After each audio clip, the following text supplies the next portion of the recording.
तो हम अपने मॉडर्न हिस्ट्री के नेक्स्ट चैप्टर पे आ चुके हैं और नेक्स्ट चैप्टर में हम गवर्नर और वाइसराय के बारे में डिस्कस करेंगे, समराइज वे में पढ़ेंगे, रिवीजन करेंगे और प्रैक्टिस क्वेश्चन सॉल्व करेंगे। आज का जो टॉपिक होगा उसमें हम पढ़ेंगे क्या, समझेंगे क्या, कलेक्ट क्या करेंगे और एग्ज़ाम में क्या आता है। गवर्नर जनरल और वाइसराय कब ये शुरू हुआ, किस गवर्नर के पीरियड टाइम में क्या चीज़ें हुई, क्या पॉलिसीज आए, क्या अलायंसेस हुए, ठीक है, कब कौन सा वार हुआ, ये सारी डिटेल्स और क्या सोशल रिफॉर्म्स किस वाइसराय ने लाया, ये सारी चीज़ें हमको दिमाग में पूरी तरीके से याद होनी चाहिए। और अगर ये याद नहीं होंगी तो इतने क्वेश्चंस भर भर के इस चैप्टर से बनते हैं, इतने तरह तरह के क्वेश्चंस बनते हैं कि आप उन क्वेश्चनों को कर नहीं पाएंगे। और हिस्ट्री एक ऐसा चैप्टर है जहां आपको पंडित नहीं बनना है, मगर उन चीज़ों की जानकारी कंसेप्चुअली समझना बहुत ज़रूरी है और तभी प्रॉब्लम्स आप सॉल्व कर पाएंगे जब आप चैप्टर और उसकी समरी को आप बेहतर तरीके से जानते होंगे। और उसी चीज़ की कोशिश हम लोग करेंगे कि हम लोग चीज़ों को जानें, वो इम्पॉर्टेंट मटेरियल्स को कलेक्ट कर पाएँ। बुक तो रीड कर ली, स्पेक्ट्रम पढ़ लिया होगा, बिपिन चंद्रा पढ़ लिया होगा, NCERT समरी पढ़ ली होगी, मगर प्रैक्टिस कहाँ से करें, उस क्वेश्चंस को कैसे सॉल्व करें, कैसे क्वेश्चंस आते हैं। या तो अपना समय लगाया जाए या तो वो जो मटेरियल रिसोर्स मिल रहा वहाँ से हम जानें। तो आइए हम और आप मिलकर आज इस गवर्नर और वाइसराय के चैप्टर को कोशिश करेंगे कि कम से कम टाइम में पूरे चैप्टर को डिटेल वे में पढ़ सकें, रिवाइज कर सकें और खुश मन के साथ हम इस चैप्टर का आगाज अब करते हैं। सबसे पहले खुश रहो, खुश रहोगे तभी पेपर के क्वेश्चंस बनेंगे। प्रेशर में रहोगे तो कभी क्वेश्चन सॉल्व नहीं हो पाएंगे। और ये चैप्टर ऐसा है कि खुश रहने की आदत डालनी पड़ेगी। तो रिवाइज करने के साथ एक्सप्लेन करूंगा और फिर आपको समझाते जाऊंगा। जो इम्पोर्टेंट चीज़ है वो बोर्ड पे लिखूंगा और आपको मेंशन करना होगा। चलिए स्टार्ट करते हैं। Both civilian and military reform took place during the period of Clive. Under the civilian reform a ban was impose on the gift to officials and private trade. Civilians हो चाहे वो military हो, ठीक, दोनों reforms जो होना शुरू हुए थे, कब होना शुरू हुए थे, रॉबर्ट क्लाइव जब थे तब से रिफॉर्म होना शुरू हुआ था। बहुत तरह के जो बैन लगे हुए थे उन बैनों को हटाना भी रॉबर्ट क्लाइव के समय के आने के बाद ही शुरू हुआ। जैसे बहुत सोशल रिफॉर्म्स में देखें तो एजुकेशन सिस्टम हो गया, सती प्रथा हो गई, ठीक। तो अलग अलग टाइम पीरियड में अलग अलग गवर्नर आए और जो इंडियन के इंटेलेक्चुअल्स थे, बुद्धिजीवी थे, उनके साथ मिलकर उनके सहयोग से कुछ अच्छे काम भी हुए, ठीक। तो आगे पढ़ते हैं। Under the military reform he ended double allowances to the soldiers and from 1766 this allowances was only granted to soldiers who serve outside the boundary of Bengal and Bihar। Robert Clive जब आए तो उन्होंने military reform में सबसे बड़ा reform ये किया था कि जो डबल अलाउंसेस मिलते थे, मतलब डबल सैलरी मिलती थी सोल्जर्स को, वो बंद किया। और वो सिर्फ और सिर्फ बंगाल और बिहार की बॉर्डर के बाहर जो सोल्जर्स काम करेंगे सिर्फ उनके लिए डबल अलाउंस, डबल सैलरी का सिस्टम ओपन किया। फिर उसके बाद से आगे बढ़ते हैं। अंडर एडमिनिस्ट्रेटिव रिफॉर्म, अब अभी मिलिट्री रिफॉर्म के बारे में हमने पढ़ा देखा, अब हम एडमिनिस्ट्रेटिव रिफॉर्म के बारे में जानते हैं। Next governor Warren Hasting in 1772 firstly ended the dual government system of Bengal by the order of court of director. Warren Hasting ने 1772 में आके डुअल गवर्नमेंट ऑफ बंगाल को हटाया था।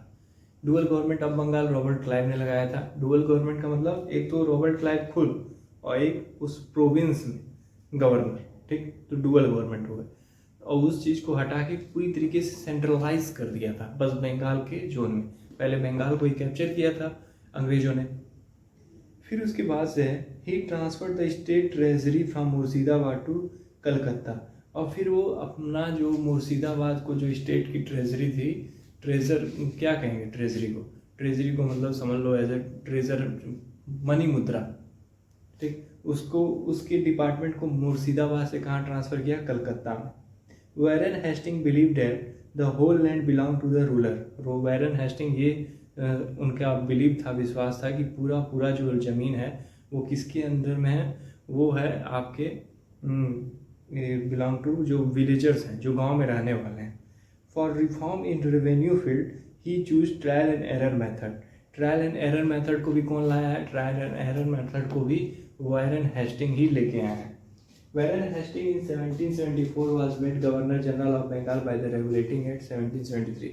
वैरन हेस्टिंग को किस एक्ट के तहत बंगाल का गवर्नर जनरल बनाया गया था, रेगुलेटिंग एक्ट 1773।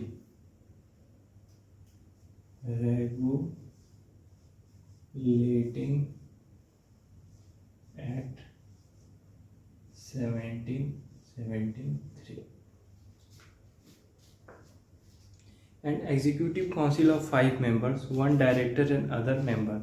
और उस रेगुलेटिंग एक्ट के तहत कितने एग्जीक्यूटिव काउंसिल्स मेंबर होंगे, 5 होंगे।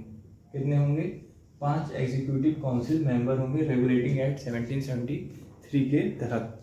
The director of executive council was called governor general. और इस एग्जीक्यूटिव काउंसिल में जो 5 मेंबर होंगे उसमें से एक मेंबर कौन होगा, जी गौतम गंभीर नहीं, गवर्नर जनरल, ठीक।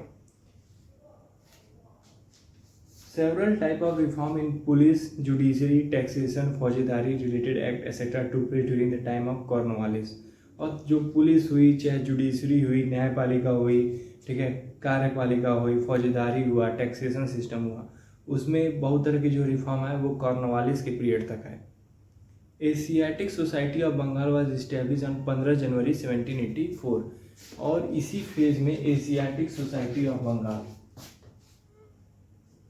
ASIATIC, Asiatic Society of Bengal कब आया था, 1770। एशियाटिक सोसाइटी ऑफ बंगाल 1784,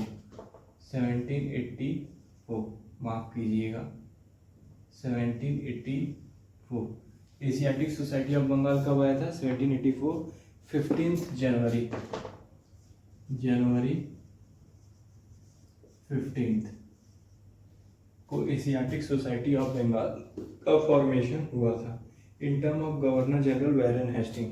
किसके टर्म में, गवर्नर जनरल वैरन हेस्टिंग के फेज में। हमको ये भी याद रखना है कि जो इम्पॉर्टेंट गवर्नर जनरल्स हैं जिन्होंने इम्पॉर्टेंट रिफॉर्म्स किए हैं, ठीक, और जो उन्होंने रिफॉर्म किए हैं, तो वो गवर्नर जनरल किस पीरियड से किस पीरियड तक भारत काल में शासन कर रहे थे, रूल कर रहे थे कंपनी के, मतलब ब्रिटिश राज के अंदर और कंपनी के भी अंदर, ठीक है। कंपनी के अंदर कब से कब तक रहे, जब से आए तब तक 1857 तक कंपनी के अंडर में। और फिर उसके बाद से कंपनी के बाद किसके अंडर में आए, क्राउन के रूल, क्राउन रूल के अंदर में किस में आए, 1857 से लेके 1947 तक।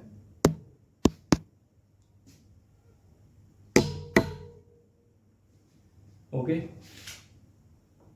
Warren Hasting and Wellesley were related to ring fence theory. Warren Hasting और वेलेस्ली ये दोनों जो हैं रिंग फेंस थ्योरी के से रिलेट करते हैं। रिलेट मतलब सॉरी वैरन हेस्टिंग थे और वेलेस्ली जो थे रिंग फेंस थ्योरी को बनाने वाले, इन्हीं की माइंड की उपज थी।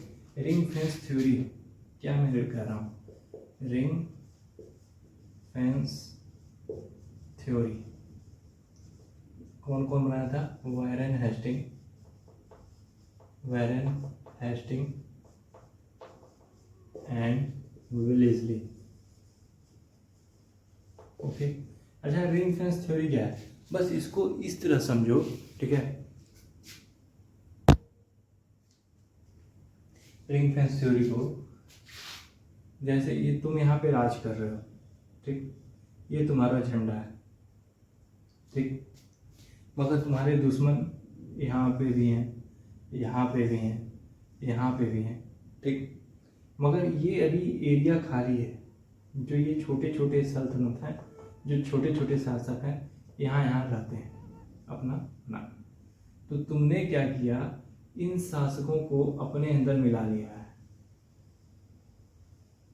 ठीक है, तुमने इनको मिला के रखा हुआ है, ठीक है। इनको मिला के मतलब ये नहीं कि तुम यहाँ तक पहुँच आए, नहीं, ये तुम्हारे बफर जोन है, ये तुम्हारी बफर जोन है, ये तुम्हारी बफर जोन, ये तुम्हारी बफर जोन, ये तुम्हारे बफर जोन, ठीक। मतलब बफर जोन का मतलब कि ये जब भी अटैक करना चाहेगा पहले इससे आके लड़ना पड़ेगा, तब ये तुम्हारे पर लड़ेगा। इधर से जब भी आना होगा पहले बीच वाले से लड़ेगा तब जाएगा, इधर से आना होगा पहले इससे लड़ेगा तब, ठीक। मतलब बफर जोन बना के रखा था। ये माइंड की उपज किसकी थी, वैरन हेस्टिंग और वेलेस्ली की, वैरन हेस्टिंग और वेलेस्ली की।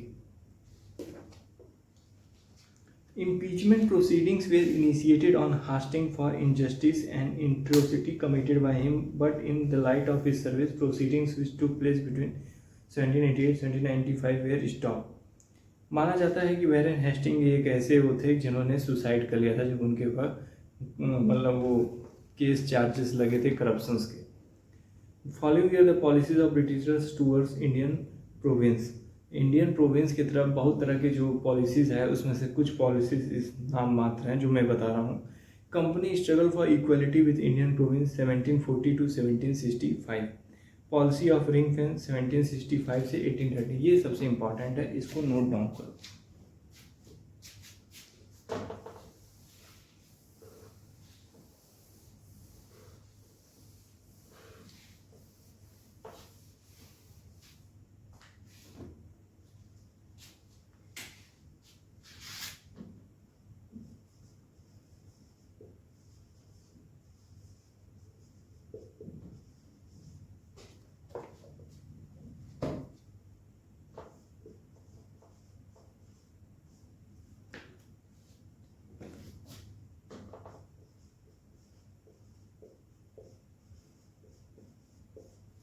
पॉलिसी ऑफ रिंग फेंस कब से कब तक चली, 1765 से 1813। पॉलिसी ऑफ रिंग फेंस कब से कब तक, 1765 से 1813।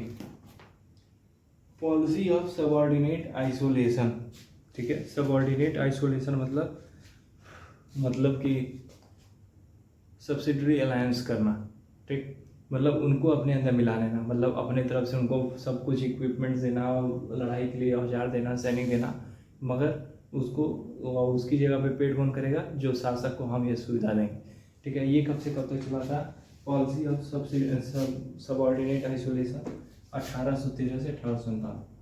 पॉलिसी ऑफ सबऑर्डिनेट आइसोलेशन 1813 से 1857 तक, ठीक। नोट डाउन करना यार, ठीक, नोट डाउन करना प्लीज़, क्योंकि नोट डाउन जब तक नहीं करोगे तब तक हमारे बोलने में कोई मतलब नहीं। प्लीज़ आप हमारे साथ कोऑपरेट कीजिए, ठीक है, पढ़िए साथ में, अपने तरफ से पूरी तरीके से, कोई भी चीज़ फालतू टाइम पास नहीं होगी। हम भी एस्पिरेंट हैं, आप भी एक एस्पिरेंट ही हैं, ठीक। अपने एक दूसरे से हम सीख सकते हैं बहुत कुछ, और यहाँ पे हम सीख ही रहे हैं, ठीक है। कोई ऐसा एक्सपर्ट नहीं है, मगर हम आपके साथ सीख ही रहे हैं। पॉलिसी ऑफ सबऑर्डिनेट यूनियन, ये कब से कब तक, 1858 से 1935। पॉलिसी ऑफ इक्वल फेडरेशन 1935 से 1947। इक्वल फेडरेशन को आगे चल के हम डिस्कस करेंगे, जब हम पॉलिटी के भी चैप्टर पढ़ेंगे तब हम इस चीज़ का जिक्र करेंगे। Britishers develop a new system for justice delivery through hierarchical institution consisting of दीवानी एंड फौजदारी कोड, ठीक है। दीवानी और फौजदारी कोड को ये कंटिन्यू रखे थे, इसमें कोई छेड़छाड़ नहीं किया था। This system was started by Warren Hasting but Cornwallis in 1793 made it more rigid. जैसे ये सिस्टम दीवानी और फौजदारी जो कोड थी, इसको वैरेन हास्टिंग ने तो स्टार्ट तो किया था, मगर इसको आगे आने वाले पीरियड तक सबसे ज़्यादा रिजिड करने वाला कौन गवर्नर था? कॉर्नवालिस था। He concentrated all power in the hand of collector. Cornwallis ने क्या किया था? दीवानी कोर्ट और फौजदारी कोर्ट के जितने भी केसेस थे उसको किसके हाथ में रख दिया था? कलेक्टर के हाथ में रख दिया था। In 1787, the district collector was made the Diwani judge of Diwani court and he was granted some फौजदारी power to deliver justice. 1787 तक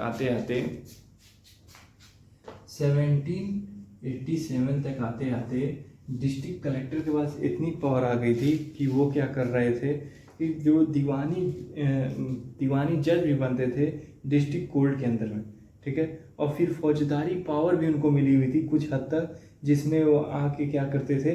वो अपना डिसीजन सुना सकते थे, केस को फाइनल कर सकते थे। In 1790 to 1792 district faujdari court with Indian जज were abolish and on their place 4 circuit court, 3 for Bengal and 1 for Bihar were appointed. 1790 से 1792 तक, 1790 से 1792 तक क्या था? District faujdari court with Indian जज आर एबॉलिश। जो डिस्ट्रिक्ट में फौजदारी कोर्ट चलते थे जिसमें इंडियन जज भी होते थे, उसको पूरी तरीके से रोक दिया गया। उसकी जगह पे क्या किया गया? एंड इसकी जगह पे क्या किया गया? Were abolished and that place 4 circuit courts, 3 for Bengal. 4 circuit court बनाया गया जिसमें 3 बंगाल के लिए थे और 1 बिहार के लिए कोर्ट को बनाया गया था। फिर आगे बढ़ते हैं।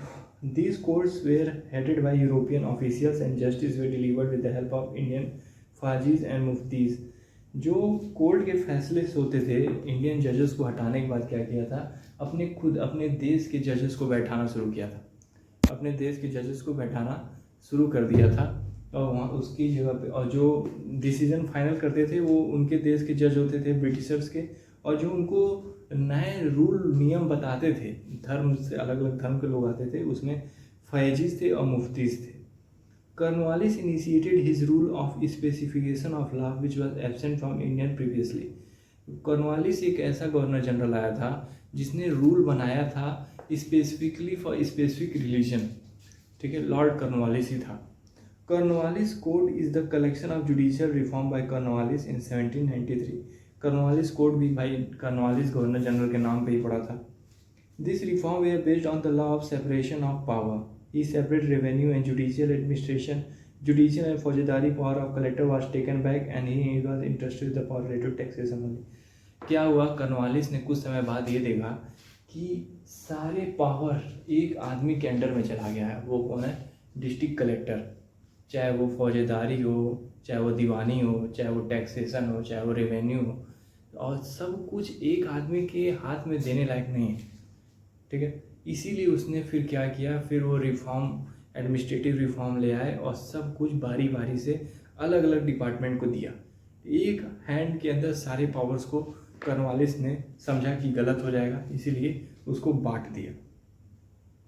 डिस्ट्रिक्ट जज वेयर गिवन वर्क ऑफ फौजदारी एंड पुलिस टू। जो डिस्ट्रिक्ट जज होता था उसको फौजदारी का और पुलिस का भी कुछ हद तक पावर दिया हुआ था। इंडियन सिविल सर्विस और public service was started by Cornwallis. अच्छा, Indian civil service IAS PCS को स्टार्ट करने वाले कौन थे? That is Cornwallis. Lord Cornwallis started Indian civil services and public services, ठीक। वो कौन थे? लॉर्ड कॉर्नवालिस ही थे। Lord Cornwallis was the governor of Bengal from 1786 to 1793 and from 1805 to 5 October 1805। मतलब 2 बार ये 2 अटेम्प्ट में रहा था लॉर्ड कॉर्नवालिस। लॉर्ड कॉर्नवालिस आपको टाइम पीरियड मेंटेन करना, याद करना बहुत ज़रूरी है। इनका फर्स्ट फेज कब से कब तक रहा था लॉर्ड कॉर्नवालिस का? 1786 से 1793।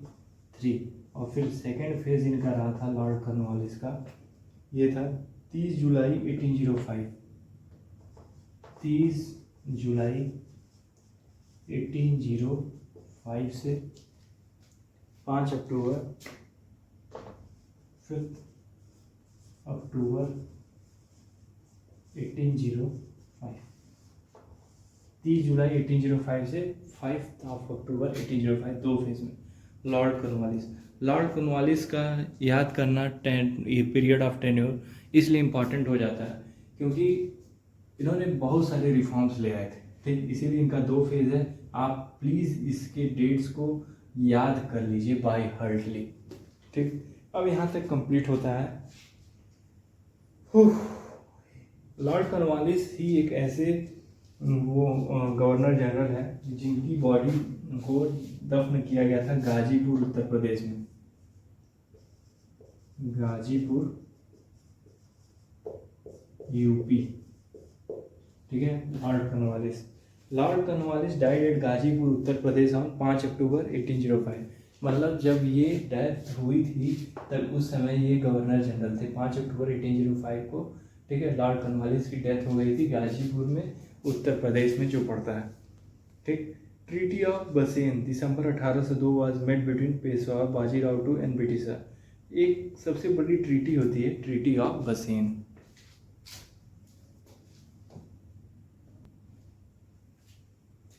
तो हम कॉर्नवालिस के जो भी हमने टॉपिक को पढ़ा रिवाइज किया उसको हम यहीं स्टॉप करते हैं, ठीक। वीडियो ज़्यादा लंबा हो जाएगा, इससे ज़्यादा होगा आगे बढ़ेंगे तो।